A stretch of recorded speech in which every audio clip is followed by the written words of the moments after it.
So I'm really excited to introduce our keynotes today.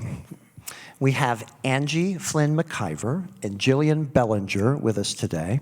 They're the team behind Verge Leadership Labs, where they help leaders all over the country sharpen their communication, build adaptability, and turn change into opportunity. Angie is the founder of Ignite CSP and the author of Before You Say Anything. She brings her theater background and coaching experience to clients from Fortune 500 companies to Juilliard. Gillian is a corporate trainer and the owner of Misfit Improv. For more than 20 years, she's been creating engaging programs for clients like PwC, Lockheed Martin, and Nissan, helping people flex their adaptability muscle and embrace change. Even though they work nationally with big organizations, both Angie and Gillian are based right here in Asheville, which makes it extra special to have them with us today. Please help me welcome them as they kick off From Chaos to Catalyst, Turning Uncertainty into Strategic Opportunity.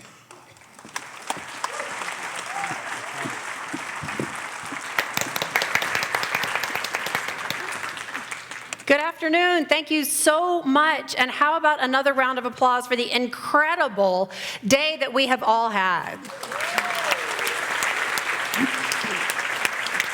That's right, and we do want to thank Justin for a lovely intro and giving us some updates on what Asheville looks like now after Helene. We're just doing a brief tech switch so we can move into our slides as well. So thank you to the tech crew here at the Wortham for helping make our day smooth as we move into our experience.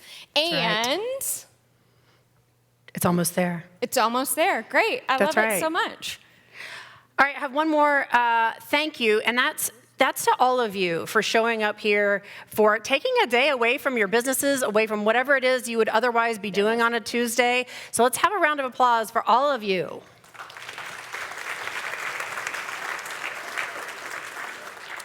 So we appreciate you coming out to our keynote, From Chaos to Catalyst, Turning Uncertainty into Strategic Opportunity. We're all very familiar with chaos and the fact that we are interacting with it regularly.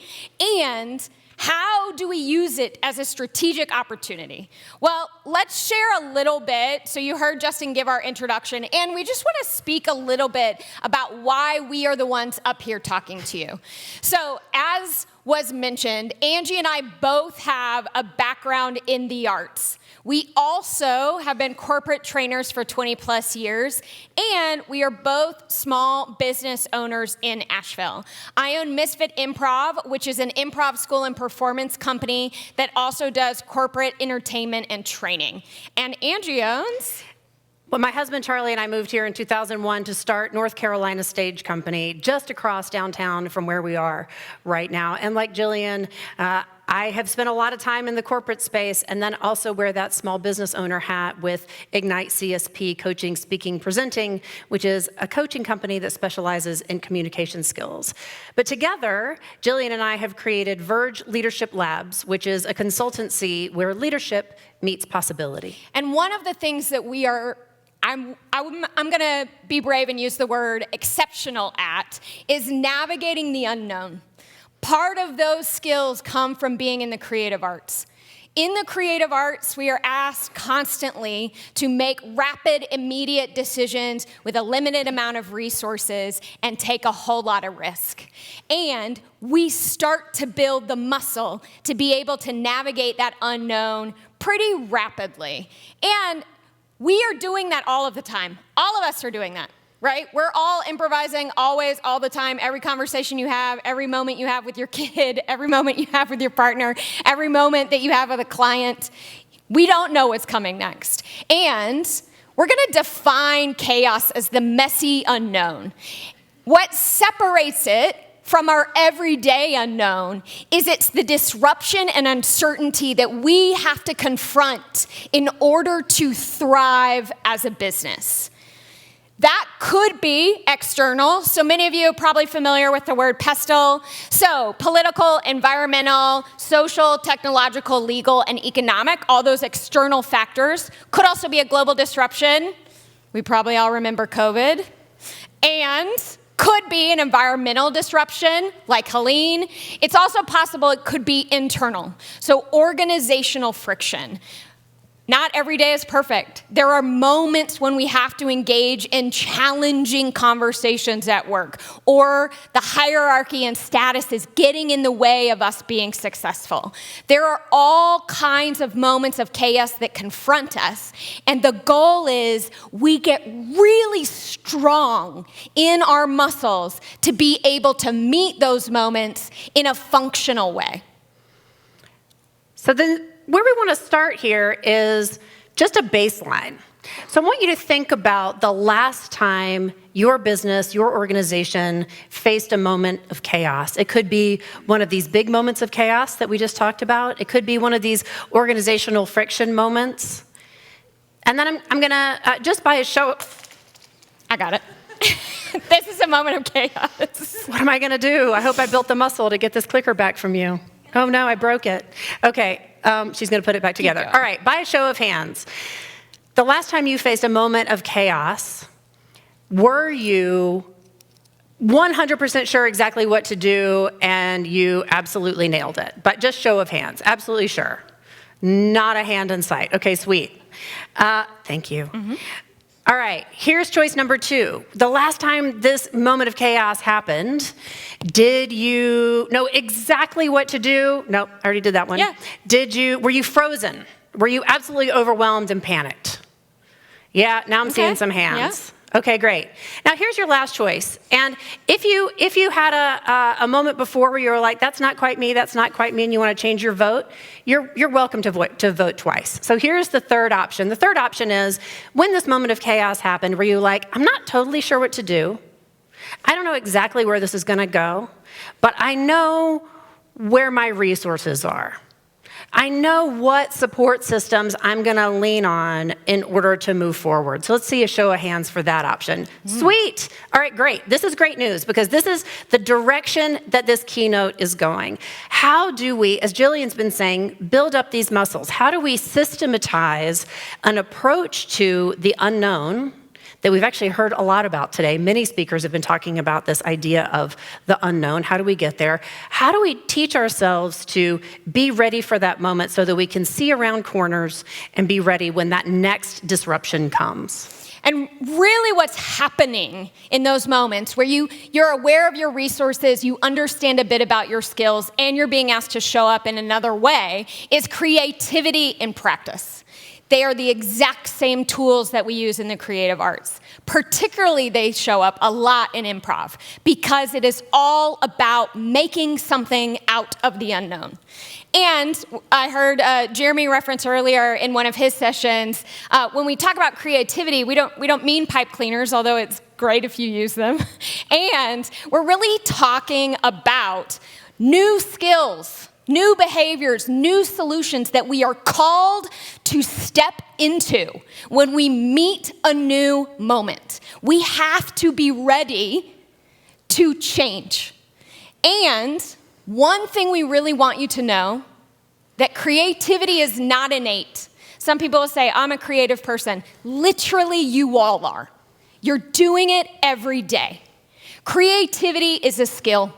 We can learn it, we can practice it, and we can build the muscle to use it more efficiently and faster. What I can tell you is that Gillian and I have said a lot of words about building muscles and setting up systems and creative something, but not pipe cleaners. But what does this look like for real? Like, what does this look like in practice? And we're going to give you 2 examples. We're going to give you one in just a minute. Some of Gillian's company is going to come out and do something pretty magical for you. And then we're going to have a case study. And from those 2 examples, we're going to pull it apart, tease it apart, and create a toolkit for all of you that you can literally walk away from here today and start using. So Gillian, I'm going to hand that right over to you. Fantastic. So here's what's about to happen. I'm going to bring out a part of the Misfit Improv improvised musical ensemble. And we are going to perform just the beginning of an improvised musical for you. So we do this twice a month over at NC Stage, and we do a full 30-minute improvised musical based on audience suggestion. So what you are about to see is totally made up, every bit of it. The lyrics are made up. We are going to have Will Jernigan on keys. The music will be made up. The theoretical dance moves we're doing will be made up as well, if you want to call them dance. Every bit of it is going to be made up from scratch. And let's go ahead and bring those folks out. Please give a round of applause to the Misfit Improv Ensemble. Great, as I mentioned, Will Jernigan on keys. We have improviser Marlene Thompson, Stacey Uria, and Megan Piscatelli. Yeah. So, to get us started, what we need is someone in the audience who's willing to just share a little bit about themselves. If you could just raise your hand if you're open. I'm not going to bring you on stage. You're just going to share a little bit about yourself. Everyone's so scared. I love it. In the back. Fantastic. If you can just make sure you project so that we can all hear you. What's your name? Rylan? Rylan. Rye like the whiskey.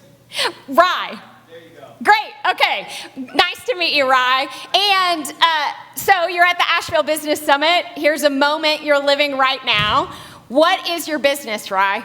Financial advisor. I have a financial advising firm. Okay, you have a financial advising firm. Fantastic. And what is it that you're passionate about? What is it about that you are passionate? That's such a great question. Yeah. Helping people understand that finance isn't scary. Oh, good. IRS. Good. That finances aren't scary. Yeah. Great. I love it. So, Rye owns a financial advising firm, and your purpose is to help people understand that finances aren't scary. What else takes up some of your time outside of work? Hanging out with my daughter. Great. Hanging out with your daughter. I love it so much. And what's one adjective you would use to describe your daughter? Chaos. Great. Chaos. What's her name? Luna, fantastic. And maybe, how old is Luna? About to be 5. She's about to be 5. And what's something that Luna loves? To dance. She loves to dance. Okay, great. So here's what's going to happen. We've just gotten a lot of data from Rye, and we are about to turn that into the opening number of Rye the Musical. Yes. Yeah. As a quick reminder, we are making it up. We are making all of it up. So, fingers crossed that we're going to make sense out of this chaos. And I'm going to turn it over to the Misfit Improv Ensemble. Please make some noise, everybody.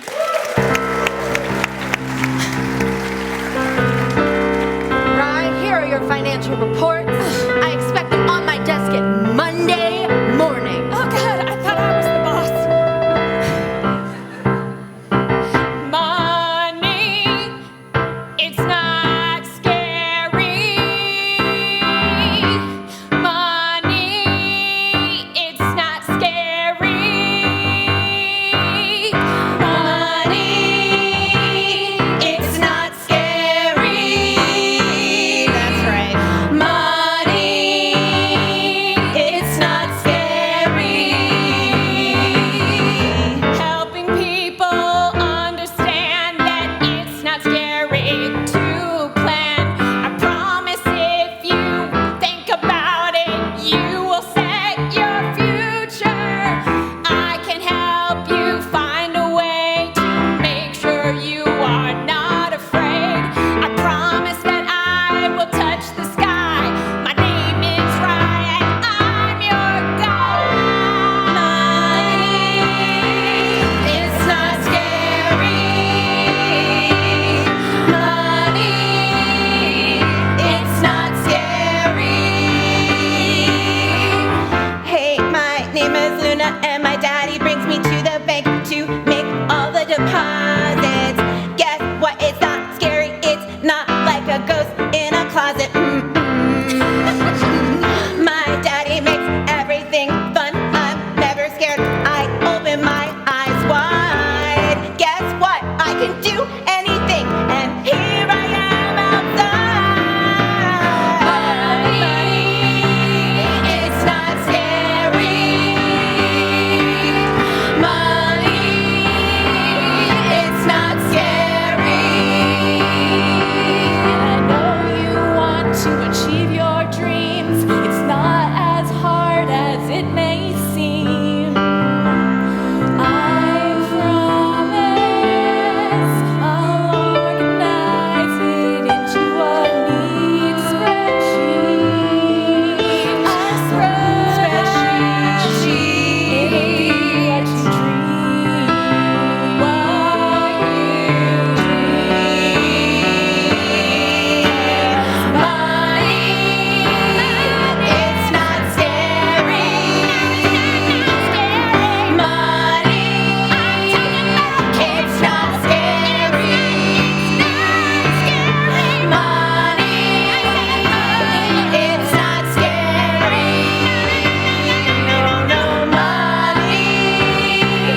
That's exactly what you do every day, right?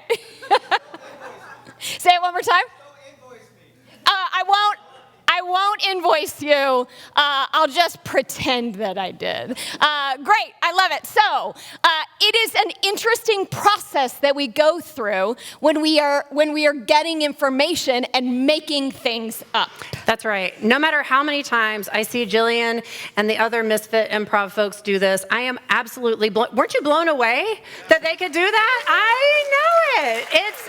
To me, it is nothing short of magical, no matter how many times I see it. And so I asked Gillian, I wanted to know, like, let's tease this apart. Talk to me about how you do it. I have a background in theater, but not in improv as much. I like to have a script. I like to be able to tell actors what to do. I like to be able to see the future a little bit in that way.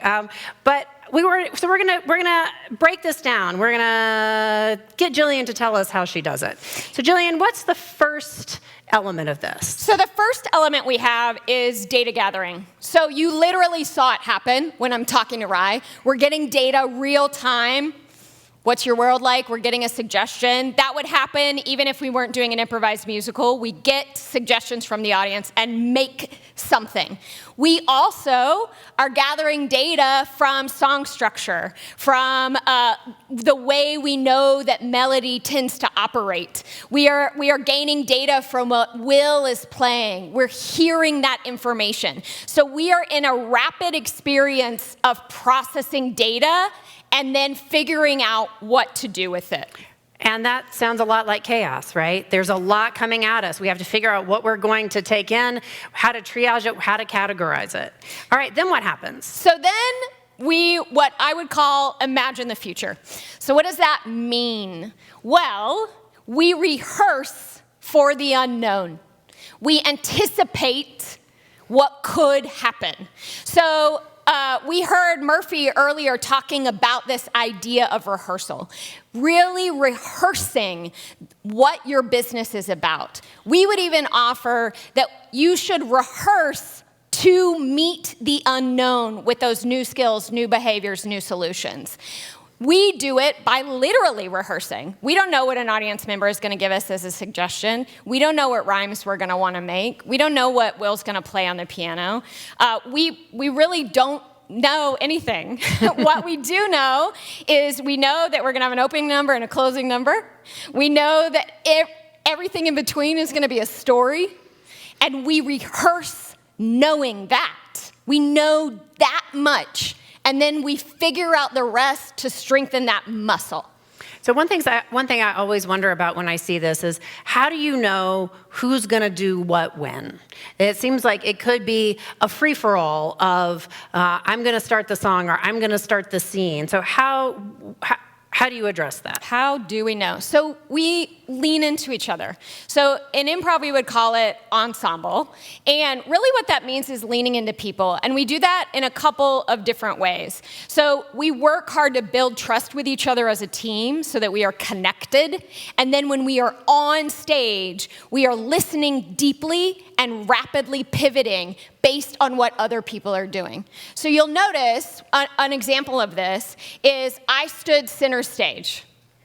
That is a signal to the rest of the ensemble, I have this part. This is me.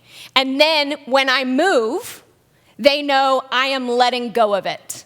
We also know that we're at the end. Will knows we're at the end when we end up in this tableau. These are all signals that we send to each other. We also can use eye contact. So if I see one of my ensemble members looking at me like, I know they need my help. I am there to help them. So we are deeply connected to each other before, after, and during. Exactly.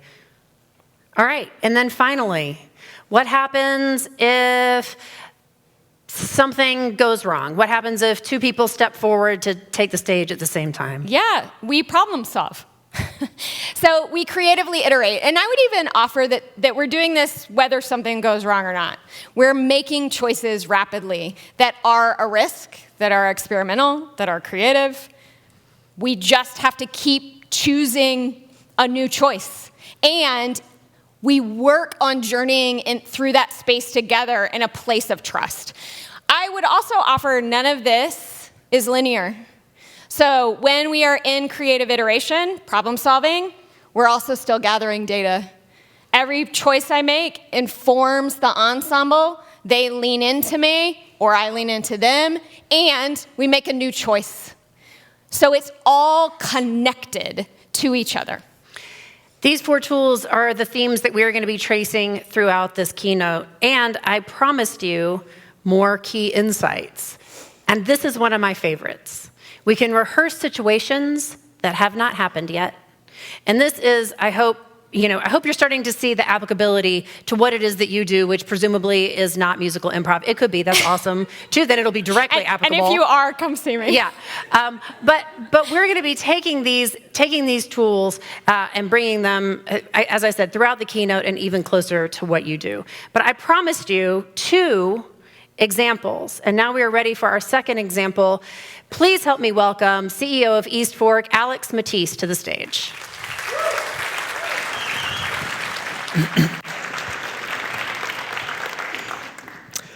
Thank you so much. I'm going to take you all through the last 15 years, through time and space, and in it, you're going to see some examples of these moments. They're not sequential. Different things happen at different times. But here we go. So East Fork started here in this really gloomy, dark little holler outside of Asheville, with this old farmhouse that had been forgotten for many, many years. I just finished 3 years of apprenticeship, very focused, very traditional, learning to make lots of pots in large quantities, very quickly, very precisely, and fire them in a large wood-burning kiln, the size of a school bus, about the size of this stage. And after that, I was ready to go out on my own. I moved out there and immediately met my future wife, Connie, who, bright-eyed, beautiful, full of energy. She's from a very large, rambunctious Mexican-Irish family in the San Fernando Valley. And she was a stark contrast to my kind of brooding, dark nature. The first thing I do, which I would suggest anybody that moves out into the country with a dream of building things, is make friends with some neighbors who have some heavy equipment. They helped me move this little prefab storage shed up to the top of the pasture there. That winter, I learned how to fell trees in the woods and drag them out. We milled them, and a friend moved down from Maine to start building this beautiful kiln shed. And that spring, we started to, here we go, lay bricks, lots of bricks, one after the other, to build this kiln.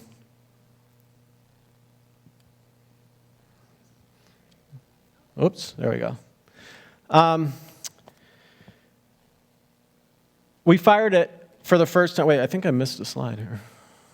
Sorry, everybody. Where is it going? There we go. We fired it for the first time in 2011. That spring, we had our first kiln opening. The kiln openings, we would send out postcards to our mailing list. People would come out to the opening. We'd clean up the workshop. We'd sell all the pots directly. We did that, and we kind of could have kept doing that for a long time. We had pigs. We had a garden. It was all really nice and a simple existence. We take pots to craft fairs all across the Southeast, and we listen from all the old timers how good it was way back when. The business grew slowly. We had an apprentice at that point, and then I started to get bored. In early 2013, a friend of mine who just finished their own apprenticeship came out to visit and asked what he thought about us working together.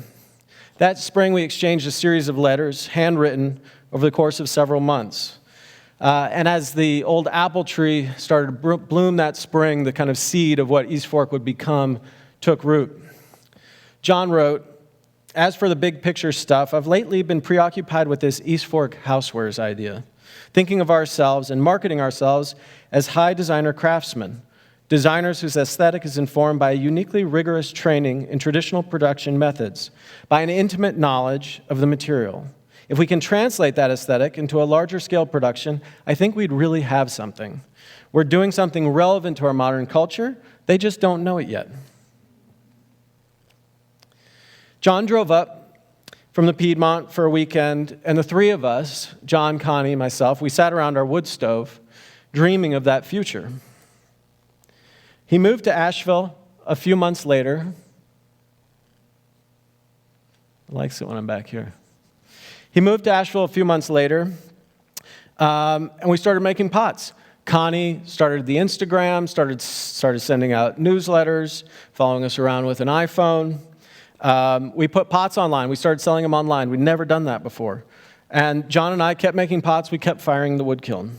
We knew one thing, that to get to where we wanted to go was going to require us to completely let go of sort of every notion we had of the past. A few curious things started to collide, but we were really hungry for a change. And that hunger, that acceptance to take on anything that came our way was pretty key in getting us to where we are today. It was a period of constant iteration. The first one was a collector of ours wanted me to make these lights. We'd never done anything in porcelain. We'd never slip cast. We were crusty wood-fired potters. And I took it on. We worked for a year and a half to do this, learning a new process, a new material, and presented them to him, was very excited, made a little mock-up, and he looked at it and said, I'm not interested in that anymore. It was a complete and total financial disaster. The next one was another friend of ours introduced us to the creative director of Calvin Klein Home. I was like, well, Calvin Klein Home, that'd be awesome. So we went up there, we met, we talked, we designed these vases. We ended up firing them in the wood kiln, half full in the middle of winter. I had to drive the order overnight to get there and kind of drop them off to this completely indifferent guard on the corner of Madison Avenue store. And it was another just complete, total financial disaster. And at that point, we really knew if we wanted to play in this world outside of the one that we were in, we needed to figure some other things out. We fumbled our way through these explorations. It's not advancing.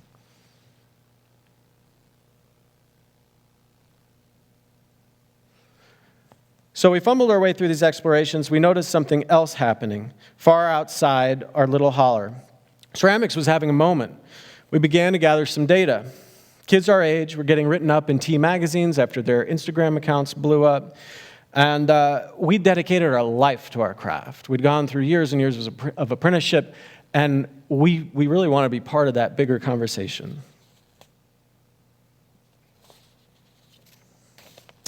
We kept thinking about what a new line would look like. Simple, undecorated, standardized. We began to make pots for the wood kiln that were devoid of the beautiful surface decoration we were known for, with clean, simple lines. We tested, and slowly those simple forms turned into a defined line. We built a business plan and presented it to a bank.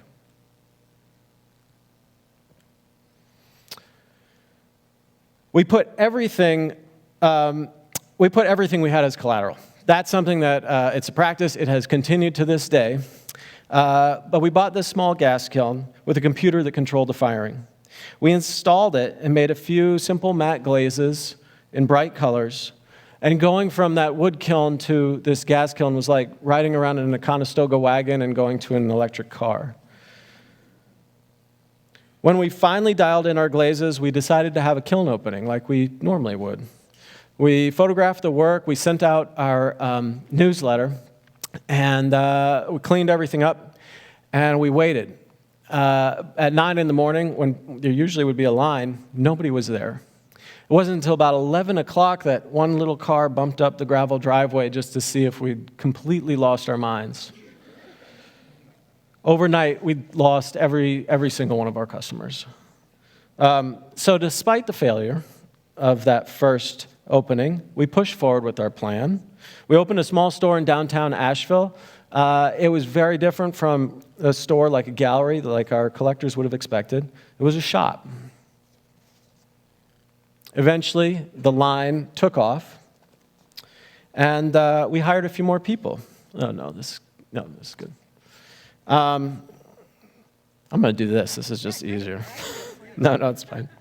So eventually the line took off. We hired a few people and then a few more and realized we needed to figure out some new ways to do things, ways that didn't require somebody spending 2 years of their life to learn how to throw.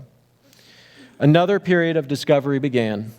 I explored the dark, dusty remains of shuttered factories, tools left on stations like the rapture had happened.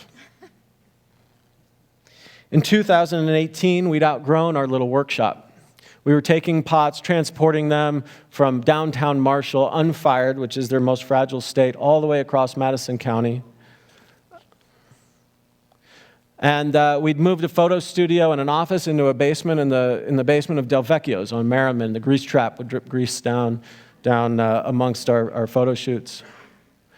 And we started to pack things up. And we found this amazing building. It was cavernous. We never knew how we would fill it up at the time. And we moved in.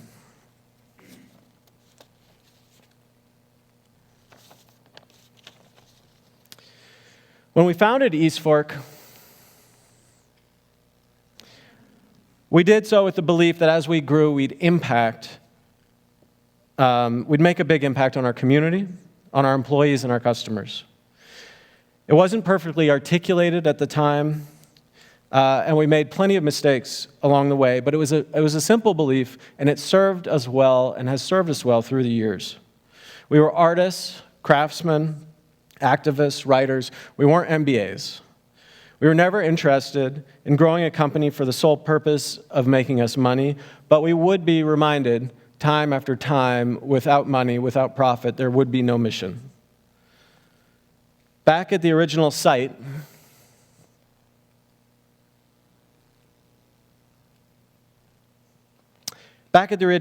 we used to eat lunch under this apple tree. It would drop its petals down into our bowls of whatever we'd made for lunch. And each day, somebody from the workshop would head down, and they'd cook a hot meal for everybody. Under that tree, we held our first kiln opening. We threw raucous parties for our friends. It felt like such a small thing at a time, such a natural thing, sharing a meal, pausing in the middle of a long day to sit together. But looking back, that was the first version of the table we've been trying to set ever since.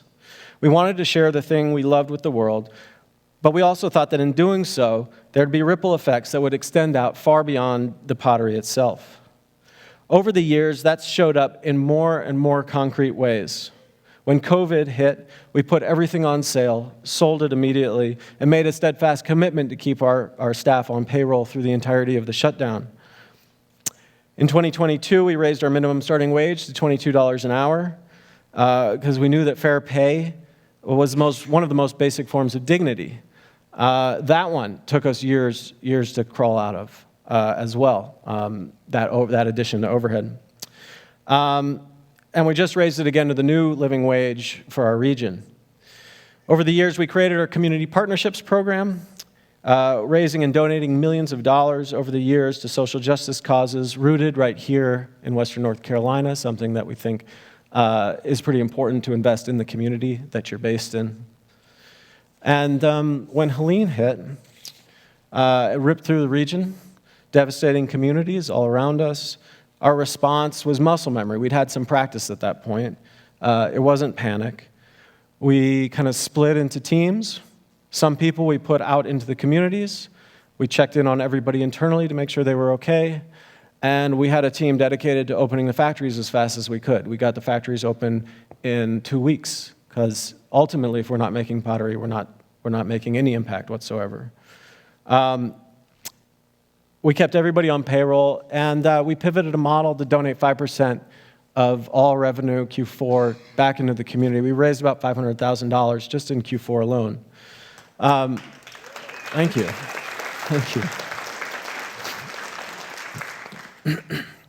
So through all of it, our customers, why do I keep blasting through these slides? Through all of it, our customers have been watching. Their commitment to us grows with every crucible moment that we move through.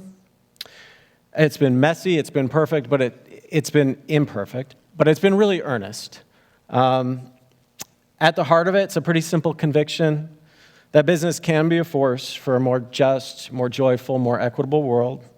Through clay, through commerce, through culture, we can set a beautiful and abundant table, and one that has room for all. And that's the table that we are still building today. So that's my story. Thank you. It really did happen just like that. Thank you so much to Alex you, Matisse, Alex. everyone. We're so appreciative that he was here to share the East Fork story, who is reviving one of the creative arts in America. They also do have a store downtown, so if you have not been to the East Fork store, please go. They make beautiful pieces. The malachite is particularly nice. So we do see examples of all four of the skills that we talked about before: data gathering, imagining the future, creative iteration, leaning into people. We see East Fork doing that. They are not the only ones. There are lots of big businesses that have this built into their internal structure. So Booking.com. Booking.com is running 1,000 experiments simultaneously every day to understand how to better serve their customer. That's a lot of data that they are gathering. Shell Oil in the 70s decided to create something called future scenarios. You can Google it. There's a whole treatise, I guess, I don't know, that you can download and read about, where they imagine regularly what the future of energy will look like. And they've been doing it for years. They have built it into their process. Disney Pixar, right? Ed Catmull, who was the VP of animation, said that people often think that the creative idea is what has the currency. And he offered that at Disney Pixar, it's about the people who came up with the idea. And they really seek internally as an organization to lean into people. We can also look to GE.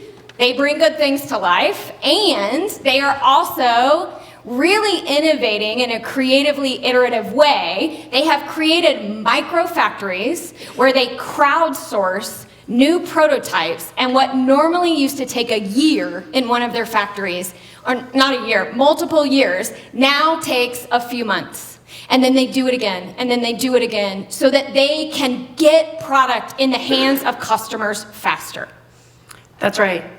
Data gathering, creative iteration, imagining the future, leaning into people. We are collecting our data, right? We are listening to these different examples. We are watching how Misfit does this in real time. We are listening to Alex describe the history of East Fork and how these different themes have come up at different places. And to echo something that Gillian said earlier, and we heard this really clearly in Alex's story, it's not linear.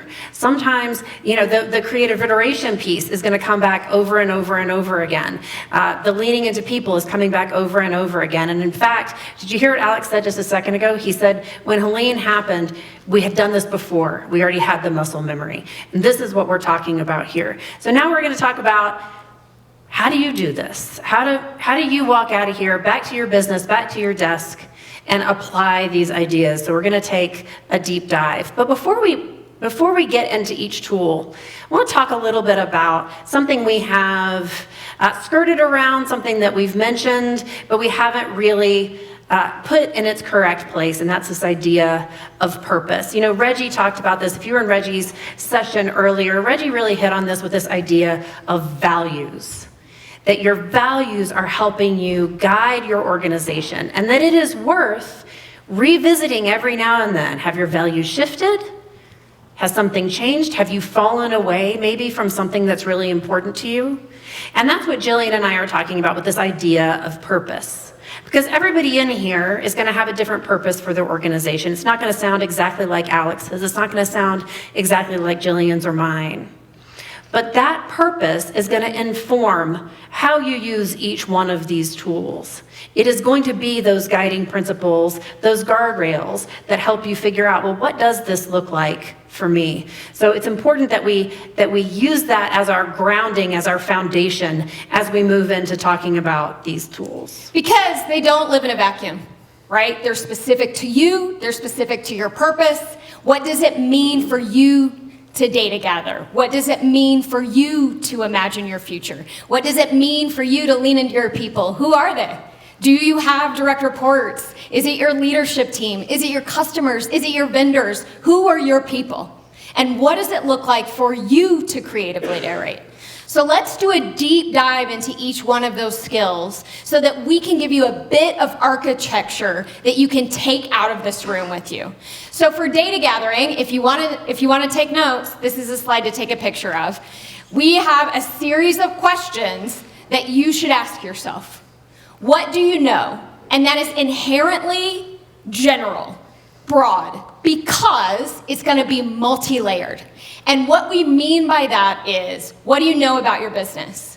So, what's your quarterly earnings? What do you make in a year? Who is it that you serve? Who do you employ? Do you have a brick and mortar? Are you a virtual business? What product or service do you offer? And I realize that all of that might seem deeply overt, and we would urge you, for the sake of exploring it, to write it down. Just put it on the page. What are the components of your business? Dump as many things out there as you can. Then ask yourself, what do you not know? Where are the spaces in my knowledge where I need to gain more data? Looking at all of that, what is the assumption or belief that is showing up? And I'll give you an example. So, Misfit, a creative arts organization, here to bring improv to the masses is how I think of it, and in an inclusive way that changes their life. One of the things that I am working through is the assumption and belief that we cannot scale. And I need to recognize that that's an assumption and belief on my part. Then I'm going to ask myself this next question. What's the gift in overcoming that belief? If I can move past the belief that we can't scale, because many arts organizations don't, if I can move past that, I can change more lives. I can bring improv to more people, which, I'm getting emotional about it, to me is deeply impactful because it is about connection. It is about joy. Most of my adult friends have come from improv. My corporate career came from improv, and I even met my husband because of improv. So it is a gift that I see that I can use to make an impact. And if I move past that belief, then it opens up a world of possibility for me. Imagining the future. This is going to look a little bit different than what we talked about. Again, going back to Reggie. Reggie was basically like, "Don't think about the future." I was like, "Well, Reggie, it's in my keynote. I'm going to have to talk about the future a little bit." But what we're looking at is something really specific, and we're using the work of this very interesting woman, Jane McGonigal, to really bring this right up to your doorstep. Jane McGonigal is a really interesting woman. She is a game designer and a futurist, and she wrote a fascinating book called Imaginable. And what her work really centers around is this idea of creating psychological flexibility and resilience in the face of disruption, in that messy unknown, that chaos that we were talking about. And I'm going to give you an example that she gives in the book because I think it's so fascinating. In 2008 and in 2010, she held a workshop, and in this workshop, she ran a simulation that was a widespread respiratory pandemic. That was the simulation. So in 2020, when lockdowns are crossing the globe, she got back in touch with these participants. She sent them an email or something. I don't know what she did. She didn't go to their house. We know that. And so she got in touch with these folks, and she was like, "How you holding up? What's going on?" And what they responded was, not only were they better equipped for the concrete elements of the COVID lockdowns, the what am I doing about childcare, and what do I do when people can't come to work, and what's the impact on my bottom line? if, depending on what people's businesses were. They also reported that they were better able to handle the fear and the uncertainty of those times because they had been through these workshops 10 and 12 years earlier. And one of the tools that they use, that futurists use, is something called episodic future thinking. And so we're actually going to build on, again, if you were in Reggie's session, this could build on some of the work that we were doing in there. But in episodic future thinking, or EFTs, you are guiding your brain through what they call a pre-memory. So a really detailed version of a memory that your brain then encodes as if it has already happened. It's like your brain puts it on the calendar. It's like, okay, in 2031, this thing is going to happen. And so now we're getting everything ready for that thing to happen. So if you'll bear with me here, we want to do this right now. So grab your note-taking apparatus, if you would. And again, if it is helpful for you to close your eyes, that's great. It is certainly not required by any stretch of the imagination, but you're welcome to do that. So I'm just going to ask you a series of questions. So here's the situation that I'm going to put you in for this EFT. This is, let's say, 5 years in the future, and your organization has been through a disruption. And on the other side, it has come out stronger. And in this memory, this pre-memory that we're building, someone has come to you and thanked you for your role in coming through that disruption. All right, that's the situation. 5 years in the future, disruption, came out stronger, somebody's thanking you. So here are the questions. Here we go with the questions. The first question is, when this conversation happens, where are you? Are you at your office? You in a conference room? Maybe they caught you in the hallway. Maybe you don't work in an office. Maybe you're at home and this conversation is happening on a screen or on the phone. So then the second question is, who's with you? What people are there? What do their faces look like? What are their expressions? What's their posture? Try to populate the world around you as much as you can. And then third, what is true now that was not true before? Are there new systems, new relationships, maybe new skills? Are there new doors that are open because of something that you did? And then finally, how do you feel?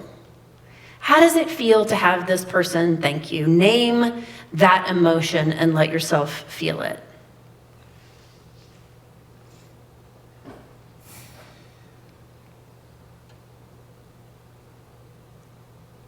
Okay.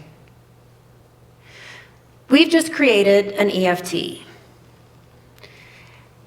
The idea here is that it is so detailed that your brain feels like it's already done it, right? And so it's encoding it for the future. You've made a date with yourself 5 years from now.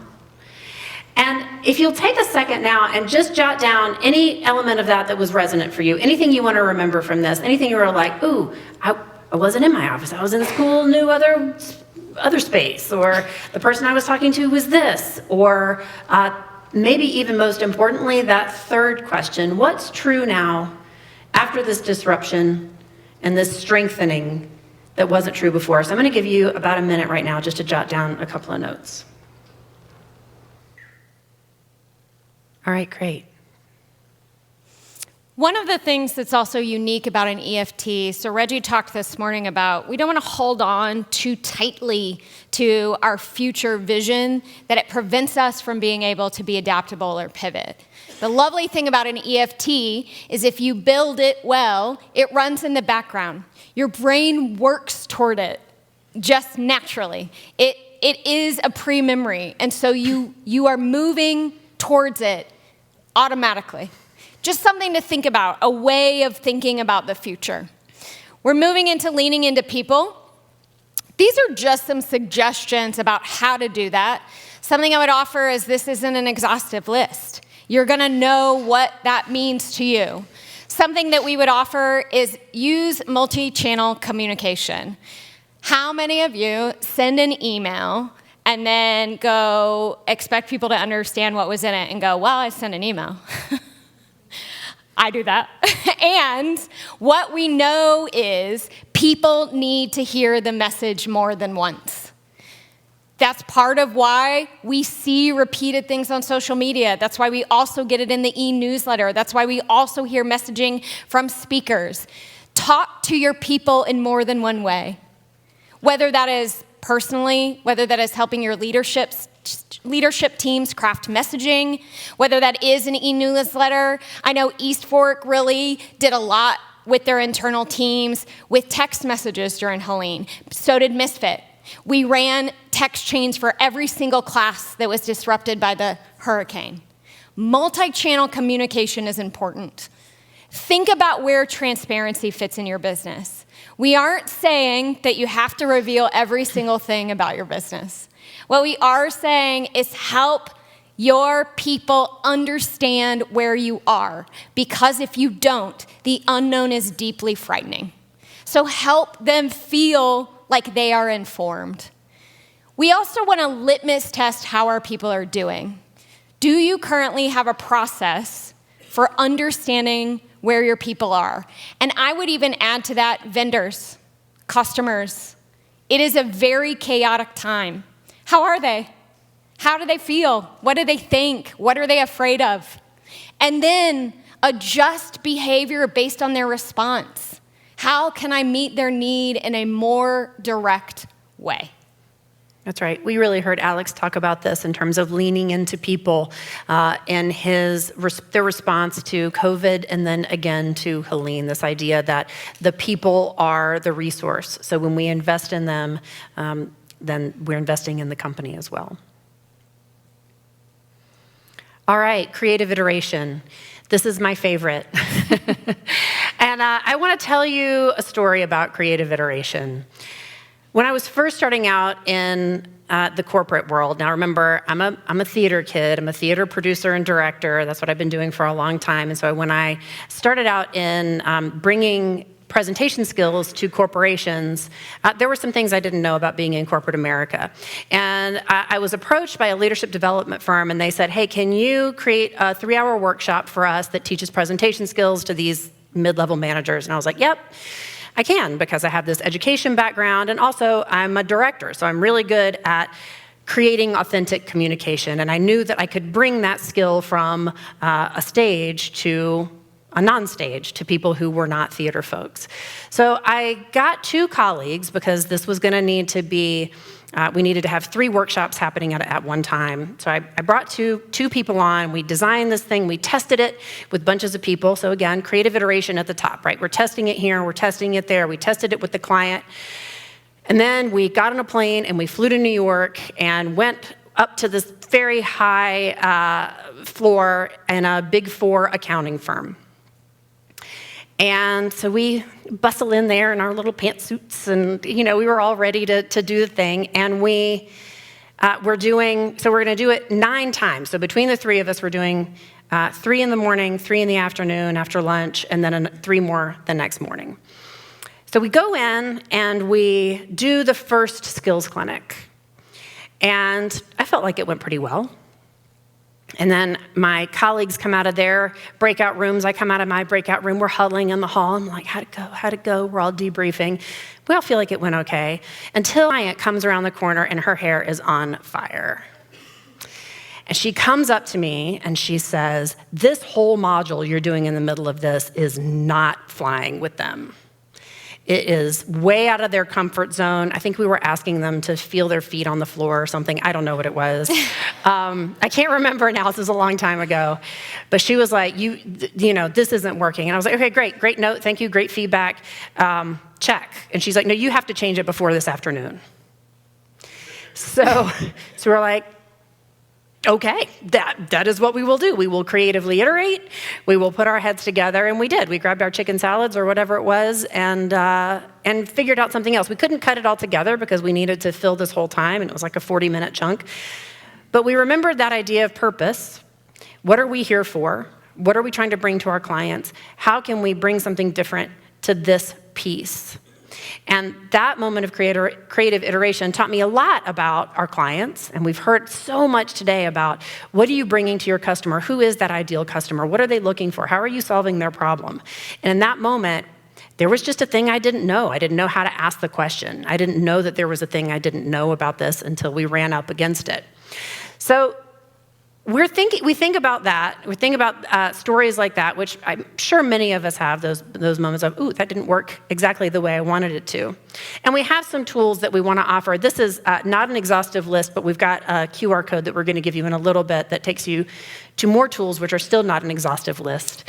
But we want to start with this idea of internal cross-pollination. I don't know what it's like where you work, but in my business, I have my list of things to do and my projects that I'm working on, and I am pretty much heads down doing that stuff. And I am not great at saying, hey, you over there who does something a little bit different from me, let's take a walk and talk to me about what you're doing, and I'll talk to you about what I'm doing. And we can cross-pollinate. But that's the thing that we are recommending that you do, and I am going to get better at. That we figure out ways to, maybe it's monthly, maybe it's quarterly, have departments talk to each other. One thing that's come up twice today is having meals together. Is there a way to get everybody together for a meal, to get representatives from departments together for a meal? And again, there shouldn't be a goal. We're not planning anything. We're just finding out where each other are. This is another way of leaning into people.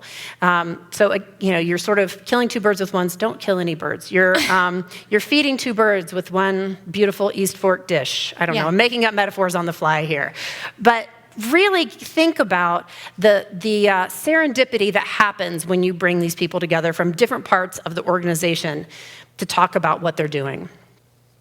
The second thing that we're recommending is external insight. That could be a coach, that could be a consultant, it could be a vendor, it could be a client to say, oh, I see this sort of differently than you, or I have a different perspective. We can all get really in the weeds, and it helps so much to have somebody outside of what we do go, oh yeah, well, I always wondered why you didn't do X, Y, and Z. Well, because it never occurred to me, because I've been thinking about A, B, and C for 6 months. So it's helpful, it's really helpful to have that external insight. I'll offer another example here. And this goes back to data gathering too. A number of years ago, I was working with a coach, and I was due for my session with her, and I was very head up about something that had happened in a conversation I needed to have with a client and this thing that was going on. I was very upset about it. And so I downloaded the whole thing to her in this long story, and she said, okay, I want you to write down everything you just told me and then use a highlighter and highlight the facts. Just highlight the facts. Everything that's not highlighted is the story you are telling yourself about these facts. And that external perspective just shifted everything for me. So I was like, oh, well, there are only maybe 3 facts here. I'm really sort of what we call playwriting. I'm really playwriting about the rest of these things. And I don't really know how this person feels about this. I'm really making up what I think they feel about this. So thinking again about what Gillian was saying about data gathering, what do we know? What do we not know? What are our assumptions and beliefs? Really comes in here, and that's where some external insight can be super helpful. And then finally, technology partners are a great way to creatively iterate. It is shocking to me that we've gotten this far in this keynote without mentioning artificial intelligence. And if you are in a business that has not yet been disrupted by AI, congratulations, also, it's coming. Yeah. All of us are feeling it. All of us are, no matter what we do, it is coming in either right in our faces or it's creeping in at the edges. And this is an opportunity for us to face it head on and figure out how to partner with it. As Gillian and I shared last night at the VIP dinner, we actually used ChatGPT as part of our creative iteration prompting for some ideas for this keynote. We were playing with a few different ideas. Of course, that is just a drop in the bucket of what you can do with a technology partner. It could be as tiny as a chatbot on your website. It could be as big as actually outsourcing part of what you do to artificial intelligence or another technology partner. But really thinking about what you can do with technology in terms of creative iteration. So, we also want to give you, we briefly did an EFT, and as we mentioned, none of these tools are linear. So I want you to do a little bit of data gathering. So we're going to give you 2 minutes. Angie's going to time it on her fancy technological Apple Watch.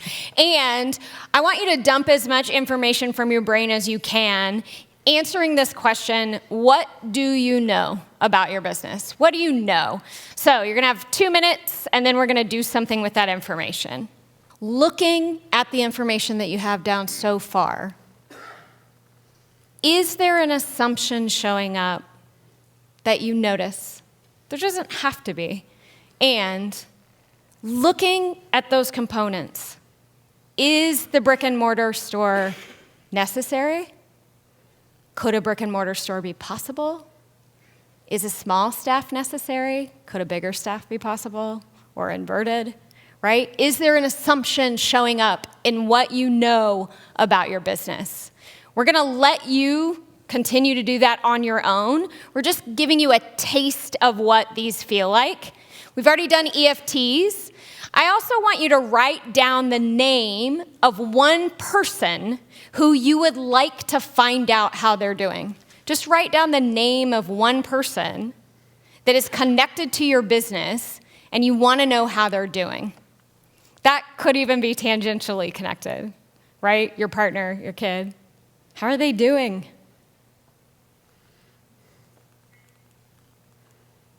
We're going to dig more into creative iteration as well. So, as Angie mentioned, this is not an exhaustive list of ways to utilize these skills. We have, in fact, a PDF that you can download off of our website. So this is a QR code to our website. If you go there, there is a button. It says Catalyst Toolkit. You click on that button. You can download a PDF to your phone or to your computer so that you have even more resources than we have talked about today. This is a limitless pool of ways to explore how can we make those strategic moments out of chaos. What we would like to offer is that building internal systems that integrate these tools into your everyday is the key. Do not wait till the chaos hits. Put it in the way that you operate now so that when chaos hits, we can do exactly what Alex said, like East Fork did. They got stronger after COVID so that when Helene hit, they were stronger. They were able to meet it head on. Think about what are the systems I could start to implement. And we're going to give you an action plan to begin that process. So the first thing, we even started to do it. What is the assumption that you have about your business? And if you were to redefine your perspective, might change everything. So identify that assumption and think about ways to redefine it. Imagine the future. We already know what that moment in the future is that you want to start working towards. So what's one step that you can start just to get that ball rolling? What's one thing you can do now? Leaning into people. You've already identified one person that you can find out more about how they're doing. What is the system, though, that you could implement to find out how the people that are connected to your business are doing? And taking one process-oriented step, you don't have to do the whole thing, all change is incremental, one process step towards deeper listening? Creative iteration can be scary because failure is built into it. So what is a way that you can test a change? What is a pilot program you can do? Maybe just an exploratory conversation you have with somebody. Hey, I was thinking we might do this. Can you talk to me about this? Can we brainstorm about this? Can we thresh this out? One step, one thing you can test. Great. And this is just little pieces towards implementing this structural change. When it's built in, both us, our businesses, and our people start to get stronger. So chaos is inevitable, and you have an opportunity to let it be your catalyst. We also realize that all of your businesses are unique. So we're going to take a second to just field some questions.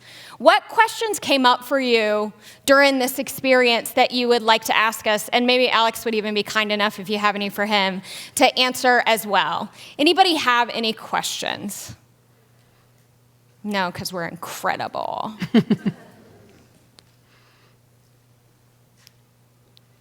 Okay. Oh, yeah, absolutely. I apologize. I do not remember your name. Totally fine. Angie? Angie. Hey, Angie. Hey. I was particularly interested in when you were at that big firm, and they were like, no. How did you walk back into that room? I mean, that had to have been like a massive hit to like your confidence and like your flow, right? And how did you overcome that like so quickly? Because you had your team around you, or what? That's a great question. A couple of things. Yes, it helped a lot that I had people with me. I'm gonna try to tell a very quick other story that is gonna basically illuminate the muscle memory piece of this. So, when I lived in New York City, I was the education director at the National Shakespeare Company, and what that meant in practice was that I got in a van with 5 actors at 4 in the morning and drove all over the place doing Shakespeare for middle schoolers. And until you have done that, you do not know the meaning of pivot, right? You're supposed to be in the cafeteria. Actually, you're in the 5th floor English room. Yep. We don't actually have time for you to do the workshop. Oh, you need to cut that play by 10 minutes when you just got there. So I think that experience helped me in that moment be like, okay, let's just jump into the breach and figure out what we got to do here. But I also think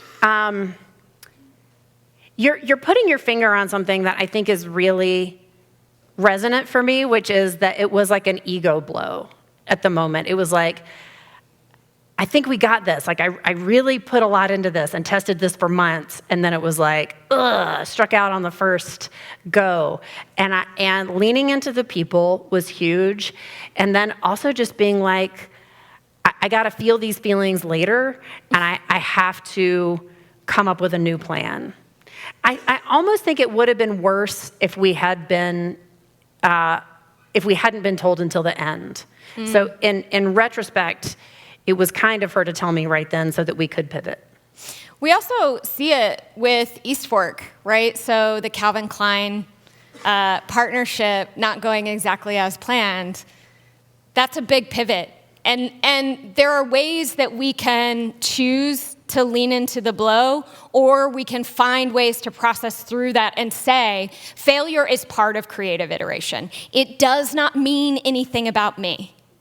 I realize that that cannot feel true, and it is true. It doesn't mean anything about you. You are inherently valuable. You are inherently capable. And what it means is you're out there making choices and taking risks. That is creative iteration in process. Yep. And the pivot we can get faster at. Anybody else have a question? Yeah, go ahead. I have a question. I missed some of your talk because I had to... You want us to redo it? No. Is that your question? How would that feel? It would be, you'd have to give me a hard case for it, but I could make it happen. What I gathered is that people's assumptions can really hold back our business development. What is one of the key limiting assumptions that you I think that one of the things that I see repeatedly is a resistance to risk. And this comes from a perspective of, I corporate train for a lot of really, really large companies, and they have a lot of money on the line, and they have a lot of people to answer to. And I understand the resistance, and they will be left behind.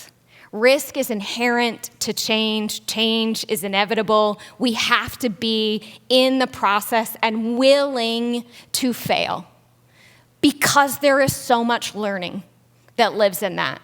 So does it take away the pain? No.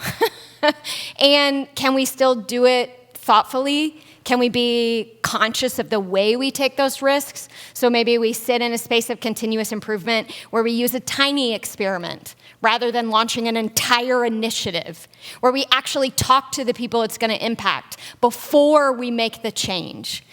I don't know how many of you have ever been in a business, but one thing that I hear from my clients repeatedly is, this change was made without anyone talking to me, and I am the one impacted by it.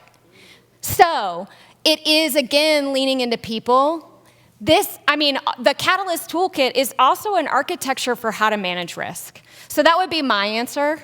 I was going to build on that and say at the beginning of this year, when I also work with a lot of really big companies, and a lot of those companies have a lot of federal contracts. And so there was chaos is underselling it. What I saw was a resistance to looking beyond their own organization to maybe say, hey, how are you going to deal with this, my counterpart at this other place? How are you going to deal with this? There was a pulling all of your limbs in on the roller coaster, right? I don't want to be the one. And it's easy for me to say, right? It's not my head on the line. But I am curious about what would happen if, and this actually goes back to something that Jackie talked about. What if we move into that heart space instead of that, or in addition to that head space? What happens if we start to say, I don't have to make fear-based decisions. I can just float a test balloon to say, what would happen if we did this? What would happen if maybe we could protect our people and protect our organization in a different way than what that fear place is talking about? And I think we see that. Actually, Alex talked about raising the minimum wage and that they had to make that up over time. It was a commitment to their people. Financially, it was a risk, and they were able to do it. So it's just interesting to think about leaning into that purpose space when that chaos hits. Yep. Anybody else? Yeah, go ahead, red jacket. And I see you in the back. I'll come to you too. So this particular community has gone through a lot Yep. in the last 5 years. And I hear people express a lot of exhaustion. Mm-hmm. And yet my hunch is Mm-hmm. we've only just begun. I think that there's a lot that's going to start coming at us. I don't know what, Sure. but my hunch is. So you all live in worlds where you choose on a daily basis to create chaos. And all right, so how do you avoid becoming exhausted? Yeah, it's a good question. Yeah. How do we avoid change fatigue? So I would, one thing I might shift is it's not that we create chaos, it's that we are receptive to it. We know that it is going to happen, and we choose to lean into it. So how do we avoid burnout, exhaustion, change fatigue? And part of it is the strengthening of the muscle. So if I go to the gym, the first week I go to the gym, I'm really sore. If I go to the gym for a year, I'm not as sore, right? I get faster at it. And I would say another thing is to know that it might happen. I'm tired. I am tired, right? And I think part of it is going, okay, that's data. So now what do I do with it? How do I lean in? How do I find it? How do I problem solve that moment? How do I connect to information about what assumption or belief is coming up there that I can maybe make a shift around? Yeah, I was going to add to that I think the thing that makes people, or one of the elements that makes it the hardest, is when it feels like it's been foisted on you. And you didn't, like, we get to choose our chaos. When Gillian's in rehearsal, she's choosing chaos. When I'm directing a play, I'm choosing that chaos. That's really different than waking up on the morning of September 27th. That's really different from COVID lockdowns. It's really different from things I won't name that are whatever, right? Whirling in the ether. And I want to go back to something, for those of you who were in Jeremy's session earlier. Jeremy said that essentially we get to choose our suffering. And that really resonated with me. He was like, the thing that we know is that we're all going to die and we're all going to have pain. And that pain could be, and I'm just full on stealing Jeremy's thing right now, so TM Jeremy. He was saying, do you want that to be sometimes a way that you were in service to other people and that you were suffering with them and that you were in service of others? Or do you want it to be, this was hard for me, this was hard for me, this was hard for me? Like, what's in your bucket? And I think there's a lot to that. There's a lot to, I am faced with this moment is hard. Let me have the feelings of it being hard, and now let me choose, sometimes over and over and over again, how I'm going to proceed from here. We'll go to the back. Yep.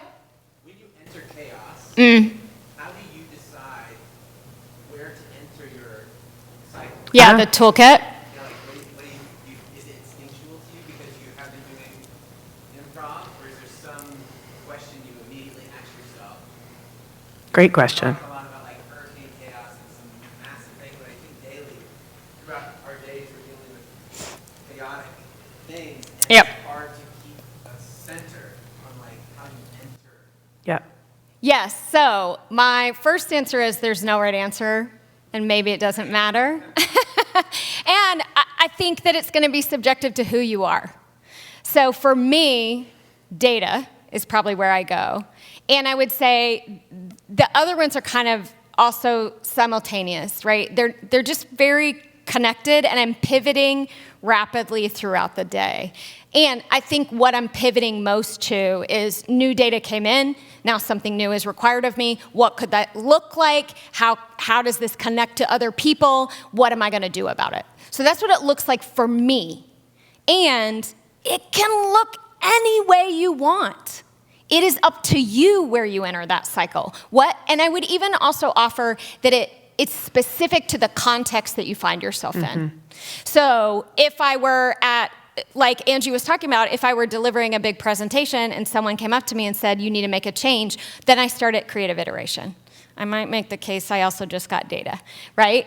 And context is going to matter too. Yeah. Great. Correct. We agree. So first, we would like to say, come on. Nope, it's decided to die. Great. So I will just let you know that we would like to say a big thank you to all of you for being here. And that if you would, again, like to download that Catalyst Toolkit, here is our QR code. Again, I have been Gillian Bellinger. And I have been Angie Flynn-McIver. And together we are Verge Leadership Labs, where leadership meets possibility. Thank you, everyone. We hope you have a great rest of your day. Thank you. Who's had some fun today? Who's learned something? And who's met someone that they didn't know? Looks like it's been a pretty successful day. So just so you know, just a reminder, the Twisted Laurel there is a after thing for anybody who wants to come. It's free food. You do have to, there's a cash bar, but it's free food, so you may want to come over there and continue the conversation. If you'd like to continue the conversation with us, there's the 30X challenge, and we still can sign up for that. And if you are interested in being a sponsor at next year's, you can go to wncsummit.com and put your interest in there. If you're interested in coming next year, again, put your interest in there so you'll all be on the list anyway because we have your email. But yeah, if you really want to get the early bird, go in there and put it in there. So we're pretty pumped up about that. So I want to thank all the sponsors, because without the sponsors, this doesn't happen at all, because they allow it to do it. So let's give a hand for all the sponsors. I want to thank all the speakers. All the speakers, they were awesome, right? Yeah. And lastly, I want to thank my team. And Beth Limmel, if you see Beth, make sure to thank her because she's made it all happen. And the rest of the team has worked really hard as well, but Beth is really the one who made all this happen. So if you see Beth, make sure to thank her and give her a high five. And we'll look forward to seeing you guys next year. One last whoosh, and we'll be out of here. We'll see you at the Twisted Laurel. So left hand out, everybody up. Left hand out, right hand back. 1, 2, 3, whoosh. Thank everybody. Thank you.